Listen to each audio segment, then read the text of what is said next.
మహారాష్ట్రలో శివసేన పరిస్థితి ఏమైంది? అది అవును అదే అయింది కదా. అవును 2014లో గెలిచిన తర్వాత టీడీపీ పరిస్థితి ఏమైంది?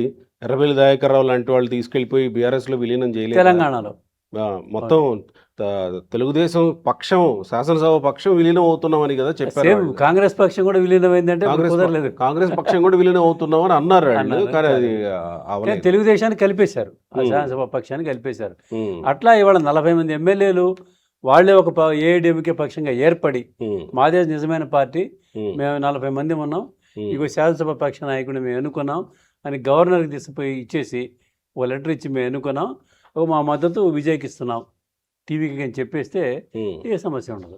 ఉమ్. వాళ్ళు కొన్ని మంత్రి పదవులు ఇస్తారు, ఉమ్. వాళ్ళు ప్రభుత్వంలో భాగస్వాములు అవుతారు. ఈ కాంగ్రెస్ వాళ్ళు డిఎండిఏకేలు ఉమ్. వీళ్ళెవరు అవసరం ఉండదు విజయ్కి. ఉమ్. ఆ పరిణామాలు ఏంటి అనేది చూడాలి. ఇంకా ఉమ్. సాయంత్రం కాలం వాళ్ళ 3 సో గంటలకి ఎవరో ఆ వచ్చే కూటమికి నాయకత్వం వహించే వాళ్ళు ఏఐడిఎంకేలోనే ఎవరో ఉంటారుగా, ఉంటారు. వాళ్ళకి కీలకమైనటువంటి పదవులు ఆఫర్ చేయాల్సి వస్తుంది. ఖచ్చితంగా వాళ్ళకి పదవులు వాళ్ళకి కూడా ఓ 4, 5 ఆ రేషియోని బట్టి వాళ్ళకి ఇవ్వాల్సి వస్తుంది. ఇచ్చినప్పుడే వాళ్ళు ఇది అవుతారు కదా.